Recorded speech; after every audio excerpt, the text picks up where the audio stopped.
Halo saudara-saudaraku yang terkasih di dalam Tuhan, Salam Maranatha. Apa kabar teman-teman semuanya? Kabar baik ya, dan saya selalu berdoa untuk teman-teman selalu sehat, tidak kekurangan sukacita dan ucapan syukur. So teman-teman, kali ini saya ingin membahas satu topik yang sebenarnya sekarang sedang viral sekali, yaitu mengenai bagaimana sepak terjang hamba-hamba Tuhan yang mencederai kekristenan dari dalam.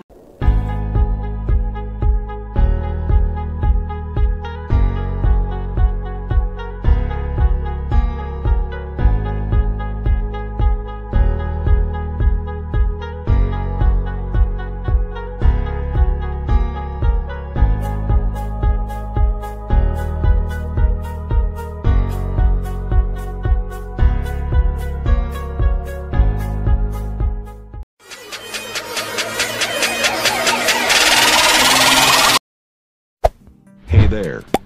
Subscribe to my channel. And also press this bell icon. Kita sedang hangat-hangatnya berbicara kemarin yang saya juga telah bahas tentang pendeta Gilbert Limondang. Bagaimana dia membela seorang pembunuh ya, yaitu Sambo dan Putri Cendrawati ya, PC teman-teman, dengan terang-terangan membela PC ya, dan mengintimidasi keluarga Joshua. Ini benar-benar sangat disesalkan dan seharusnya ini tidak boleh dilakukan oleh seorang gembala. Tidak boleh teman-teman, walaupun mungkin itu jemaatnya, tetapi ini kan sedang ada kasus hukum ya, dan seharusnya pendeta ini tidak perlu terlibat di dalamnya untuk membela-bela pelaku kejahatan, walaupun itu jemaatnya sendiri. So, teman-teman, ini juga menimbulkan pro kontra ya, cukup viral di media sosial teman-teman, menjadi sorotan ya, terutama di dunia kekristenan. Sangat menyesalkan apa yang dilakukan oleh seorang Gilbert ya, pendeta GL. So teman-teman, hari-hari ini ya, memang kekristenan ini sedang dilanda oleh badai besar. Ya, kekristenan sedang dilanda oleh badai besar teman-teman. Mengapa? Karena kita sudah berada di akhir zaman. Ya, kita sudah berada di akhir zaman, di mana Tuhan akan menyatakan orang-orang durhaka, orang-orang yang jahat akan semakin jahat, ya, dan akan menyatakan orang benar semakin benar, teman-teman. Ya, di sini terjadi pemisahan, penyaringan, ya. Di waktu-waktu sekarang terjadi pemisahan dan penyaringan antara orang benar dengan orang-orang fasik, teman-teman. Walaupun mereknya juga Kristen, ya. Itulah sebab ya Tuhan mengatakan bahwa bukan setiap orang yang berseru-seru kepadaku Tuhan, Tuhan, begitu, yang akan masuk kerajaan sorga, melainkan dia yang melakukan kehendak Bapakku yang di sorga. Ya, padahal orang-orang yang memanggil Tuhan, Tuhan kepada Yesus Kristus, siapa lagi kalau bukan orang Kristen? Ya, dan bahkan dikatakan di Matius 7 tersebut bahwa mereka berkata, kami telah bernubuat demi namamu, kami sudah mengusir setan demi namamu juga.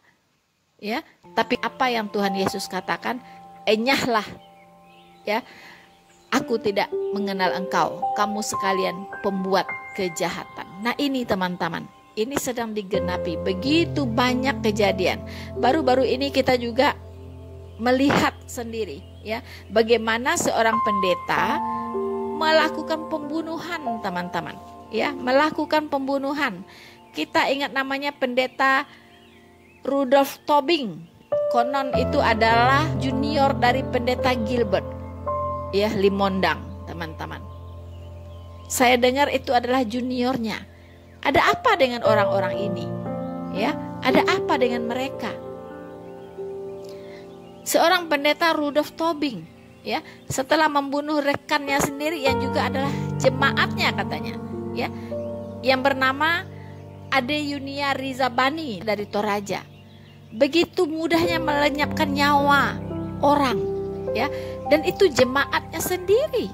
Ini ada apa di otak pendeta seperti ini? Ya, Ini benar-benar adalah pendeta-pendeta yang sudah dirasuki oleh roh-roh jahat, teman-teman.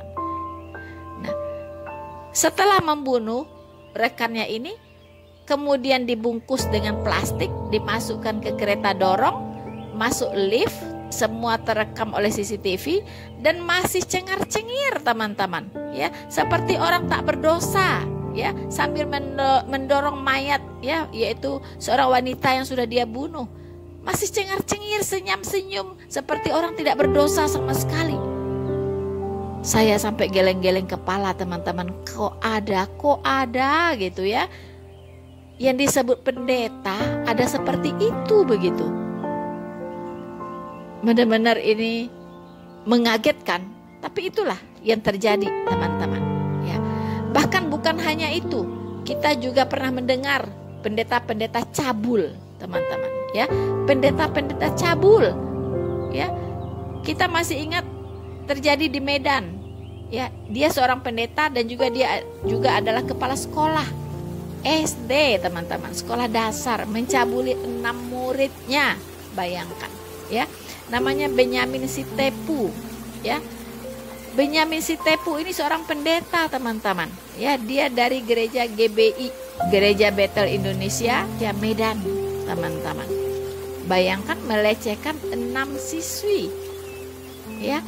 Dan anehnya, dia ini dibela oleh rekan pendetanya, sesama pendeta. Bahkan minta dibebaskan. Pelaku minta dibebaskan oleh rekan pendetanya yang lain. Bayangkan, pendeta apa mereka ini, teman-teman? Ya. Dan jaksa menuntut 15 tahun penjara. Ya betul, seorang pedofil, ya, dituntut bebas oleh rekannya sendiri. Ya ampun, saya sudah tidak tercerna ya oleh pikiran saya, teman-teman. Ada begitu ya pendeta yang seperti itu. Nah,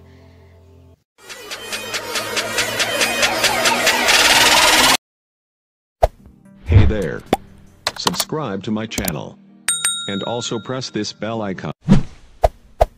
kemudian ada lagi pendeta cabul di Bogor. Ini dari gereja Tiberias di Bogor, teman-teman. Dia ini adalah pembina rohani di sebuah sekolah. Nah, dia membuat sebuah ritual, namanya ritual pengudusan, teman-teman. Bayangkan, ritual pengudusan, ya. Rupanya ini ritual pengudusan ini khusus untuk siswi perempuan, ya, siswi wanita, teman-teman. Apa yang dia lakukan? Dia bawa siswi perempuan ini ke sebuah ruangan. Kemudian dia bilang, sebelum kamu menikah, ya, kamu harus melakukan ritual pengudusan. Ya, apa yang nanti kamu lakukan dengan suamimu ketika kamu sudah menikah. Teman-teman bayangkan ya, dia menciumi siswi-siswi tersebut. Ya kan? Mungkin melakukan hal yang lain-lain juga, teman-teman. Dia bilang bahwa ini kudus, katanya. Ya, ini ritual yang kudus. Kamu harus menghormati ritual ini. Bayangkan, anak yang tidak mengerti apa-apa, teman-teman. Salah satu dari siswi ini baru sadar kalau selama ini dia mengalami pelecehan. Dia baru sadar setelah dia kuliah di Bandung. Dia berbincang-bincang dengan seorang pendeta. Ternyata dari situ dia tahu bahwa tidak ada yang namanya ritual pengudusan seperti itu. Setelah kuliah baru tahu, teman-teman. Teman-teman, maaf. Kenapa bisa begitu? Ya, setelah kuliah baru tahu bahwa tidak ada ritual pengudusan seperti itu. Lagi-lagi saya mempertanyakan, apa sebenarnya yang diajarkan? Ya, kalau anak ini ikut sekolah minggu, kemudian jadi jemaat di sebuah gereja, apa yang diajarkan? Kok setelah kuliah baru ngerti bahwa tidak ada ritual pengudusan dengan cara pelecehan seksual seperti itu, begitu. Ya, bukankah pengudusan itu hanya dilakukan oleh Yesus Kristus ketika kita bertobat dan percaya? Ya, menerima Dia sebagai Tuhan dan Juru Selamat. Disitulah kita dikuduskan dari segala dosa. Ini inti atau dasar dari iman kekristenan. Dan anak perempuan ini baru kuliah, baru ngerti. Saat kuliah baru ngerti bahwa tidak ada itu pengudusan seksual. Ya, tidak ada. Bayangkan. Lalu selama ini ngapain gitu? Apa yang diajarkan di gerejanya? Apa yang diajarkan? Teman-teman, sungguh-sungguh menyedihkan. Ya. Sungguh-sungguh menyedihkan, teman-teman. Saudara-saudaraku yang terkasih di dalam Tuhan, tentang kejadian-kejadian yang bejat, ya, tentang kejadian-kejadian memalukan ini, teman-teman, di mana anak-anak, ya, wanita-wanita, siswi juga mengalami pelecehan banyak sekali di agama tetangga kita. Begitu banyak juga santri-santri yang mengalami pelecehan, yang mengalami pelecehan seksual, bahkan bisa hamil berkali-kali, teman-teman. Ya, dan itu bukan 1-2 orang, sampai belasan orang. Dan itu pelakunya bukan preman, teman-teman.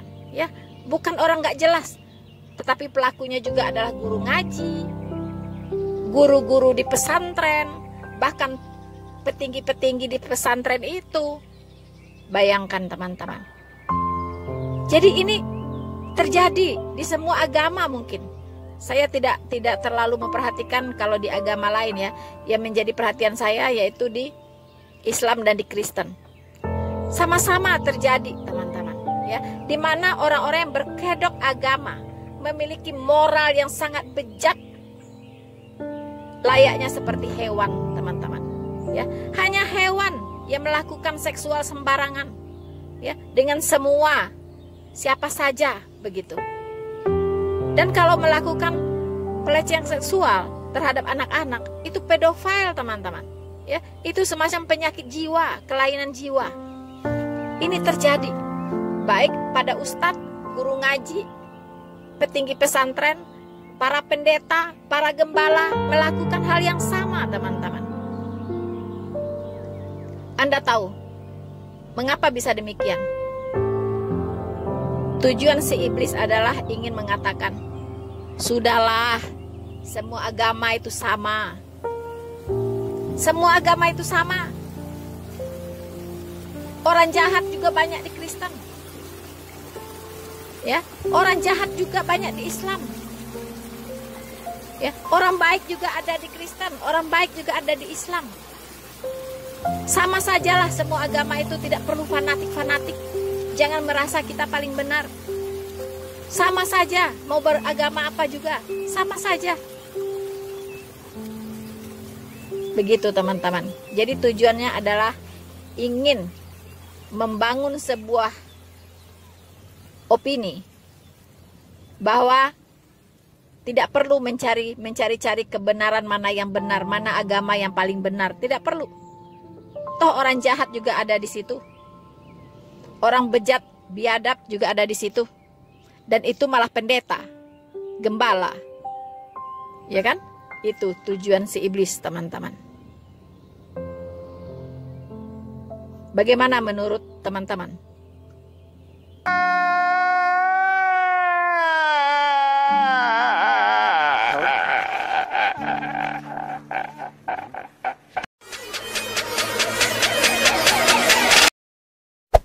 Hey there. Subscribe to my channel. And also press this bell icon. Saudara-saudaraku yang terkasih di dalam Tuhan, ini tugas berat bagi penginjil. Bagaimana meyakinkan, mengedukasi jemaat, ya, atau saudara-saudara Kristen supaya berhati-hati. Ya. Karena apa? Karena kalau salah mengikuti gembala,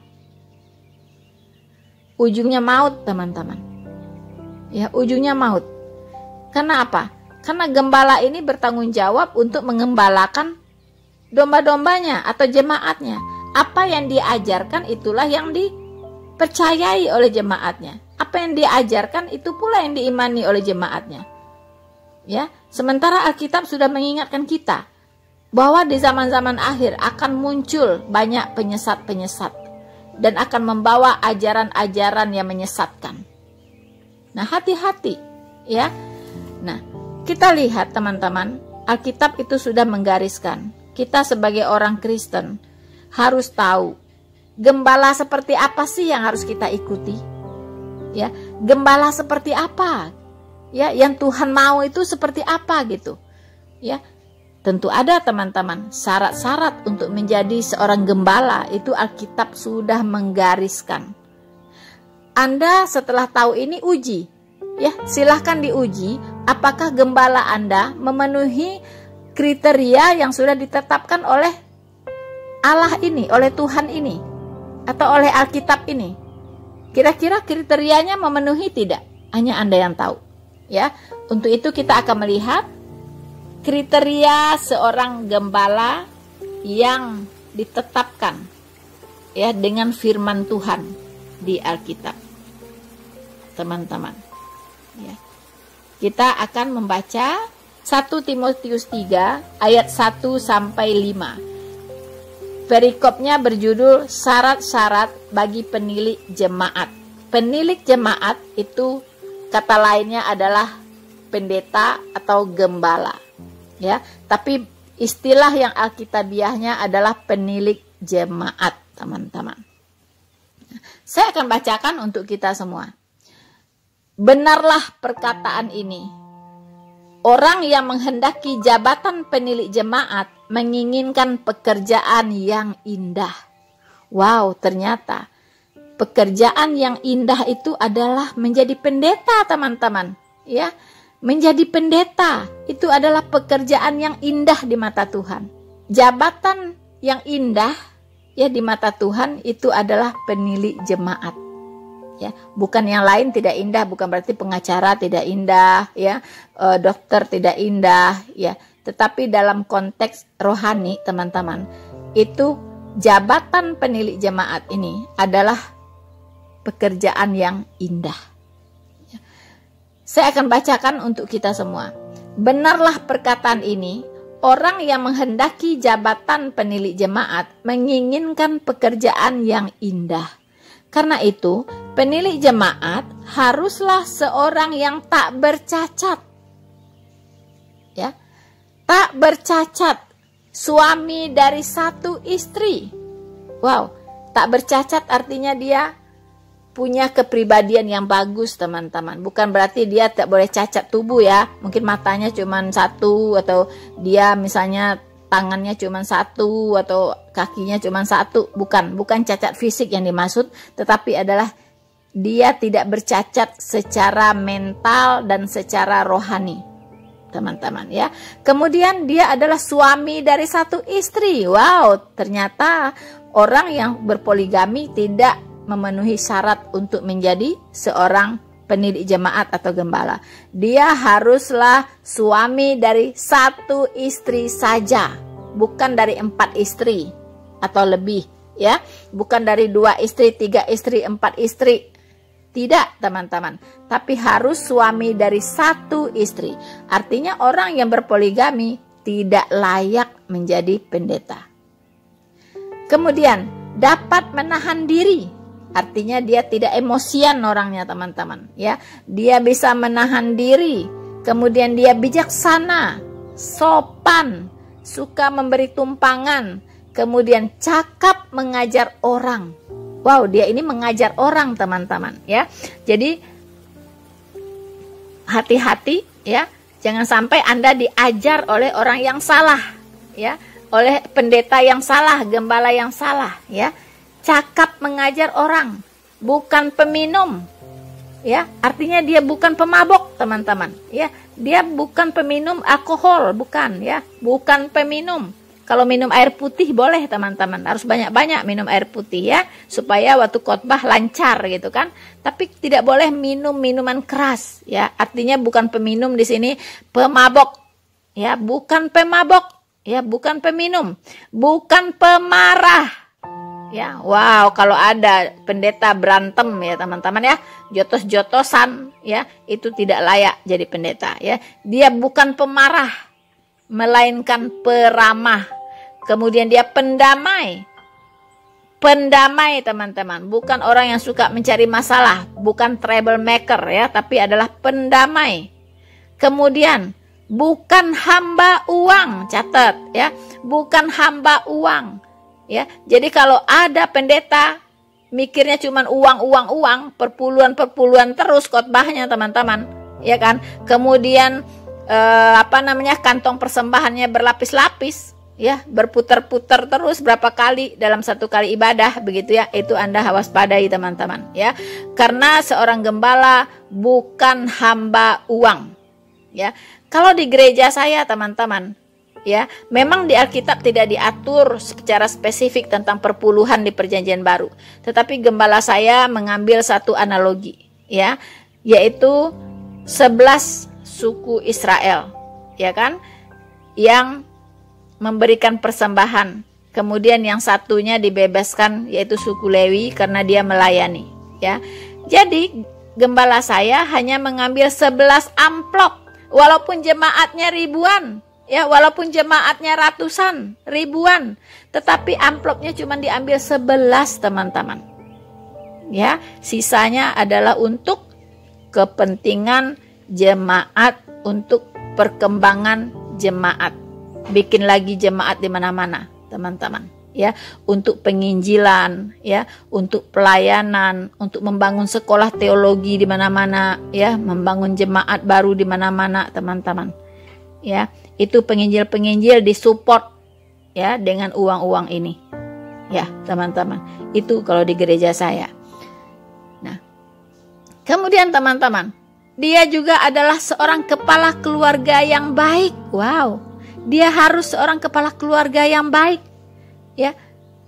Kalau terbukti dia bukan seorang kepala keluarga yang baik, ya, yang suka marah-marah di rumah, ya kan, yang tidak dihormati oleh anak-anaknya, dia tidak layak menjadi seorang gembala, ya. Kemudian dia disegani dan dihormati oleh anak-anaknya teman-teman, ya. Seorang kepala keluarga yang baik, kemudian disegani dan dihormati oleh anak-anaknya, baru dia layak menjadi seorang gembala. Jikalau seorang tidak tahu mengepalai keluarganya sendiri, bagaimanakah ia dapat mengurus jemaat Allah? Benar sekali teman-teman, ya. Kalau keluarganya saja berantakan, ya kan, ngurus anak aja nggak becus, ngurus istri nggak becus, bagaimana bisa mengurus jemaat Allah? Nah, ini teman-teman, ya, inilah syarat-syarat, ya, yang ditegaskan oleh Alkitab. Syarat-syarat sebagai penilik jemaat atau gembala. Sekarang silahkan teman-teman merenungkan, ya, persyaratan-persyaratan ini. Kira-kira memenuhi syarat nggak untuk gembala Anda? Kira-kira gembala teman-teman memenuhi persyaratan ini tidak? Ya. Wow, Bu Rina, kalau semua sih tidak, tapi sebagian saja. Tidak bisa, ya. Harus memenuhi syarat 100%. Tidak bisa 50% saja. Tidak bisa 99%, tapi 100%. Baru dia layak menjadi seorang pendeta atau gembala, ya. Teman-teman, syaratnya lumayan banyak ini. Saya ulangi teman-teman, ya, kita hitung, ya. Berapa nih? Berapa persyaratan? 1, tak bercacat.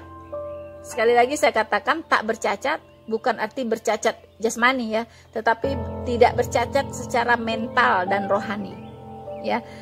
Kedua, suami dari 1 istri, ya, tidak boleh orang yang berpoligami teman-teman, ya. Kemudian 3, dapat menahan diri, ya, tidak emosian, ya. Kemudian bijaksana, ya, sopan, suka memberi tumpangan, cakap mengajar orang, bukan peminum, bukan pemarah, melainkan peramah. Kemudian dia pendamai, bukan hamba uang. Seorang kepala keluarga yang baik, ya, yang disegani dan dihormati oleh anak-anaknya. Jikalau seorang tidak tahu mengepalai keluarganya sendiri, bagaimanakah ia dapat mengurus jemaat Allah? So, 12 persyaratan teman-teman. Ya, apakah 12 ini kebetulan? Sepertinya Tuhan Yesus paling senang ya, angka 12. 12 suku Israel, ya kan? 12 murid, ya kan? 12 persyaratan seorang pendiri jemaat atau gembala. Teman-teman, 12. Ingat itu. Ingat dan Anda cek satu-satu, di list satu-satu. Kira-kira gembala saya memenuhi syarat ini enggak? Mana nih gembala saya yang tidak memenuhi syarat? Harus seluruhnya dipenuhi syaratnya teman-teman. Jika Anda ingin memiliki gembala yang baik. Ya, gembala yang baik. Saudara-saudaraku yang terkasih di dalam Tuhan. Kita ingat ketika Tuhan Yesus berkata kepada Simon Petrus. Ya, ketika Tuhan Yesus bertanya kepada Simon Petrus sampai diulang-ulang pertanyaannya teman-teman. Ya, yaitu tentang perintah untuk mengembalakan domba-dombanya Tuhan Yesus. Ya, kita bisa baca Yohanes 21 ya di ayat 15 sampai 17 teman-teman. Perikopnya adalah gembalakanlah domba-dombaku. Ini khusus ya pesan Tuhan Yesus kepada para gembala ya. Pesan Tuhan Yesus untuk para gembala. Saya bacakan untuk kita semua.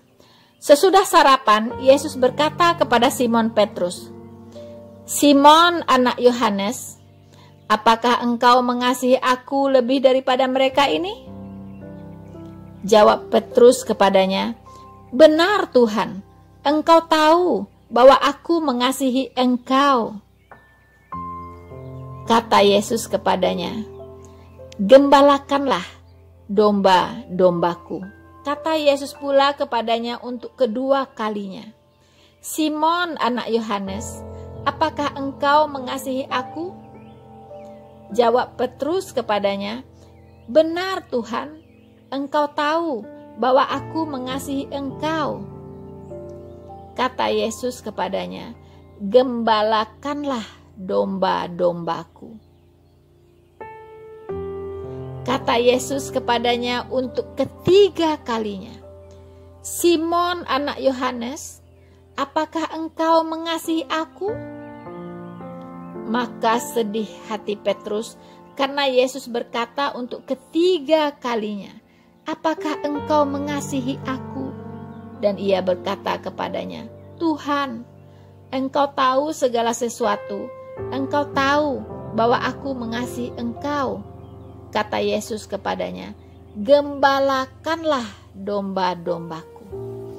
Teman-teman, para gembala harus menyadari ini, bahwa jika engkau mengasihi Kristus, jika engkau benar-benar mengasihi Tuhan Yesus, gembalakanlah domba-dombanya, yaitu jemaat, teman-teman.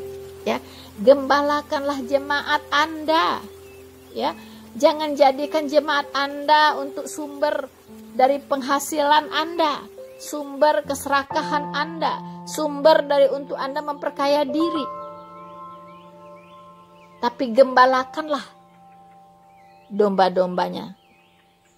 Gembalakanlah domba-dombanya. Itu jemaat itu adalah domba-domba Kristus. Anda itu hanya gembala. Ya, Anda itu gembala. Pemiliknya adalah Kristus. Karena jemaat itu adalah tubuh Kristus. Makanya bagi guru-guru palsu ya, yang berbuat kejahatan, telah disediakan tempat yang paling dahsyat.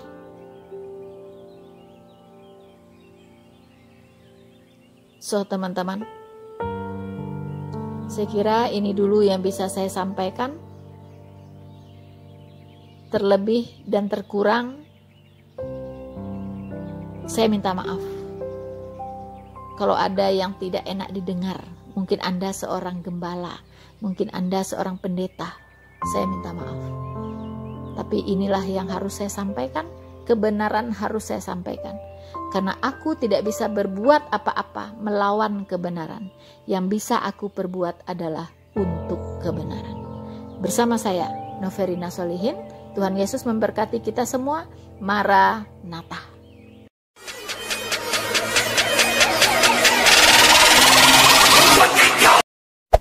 Hey there. Subscribe to my channel. And also press this bell icon.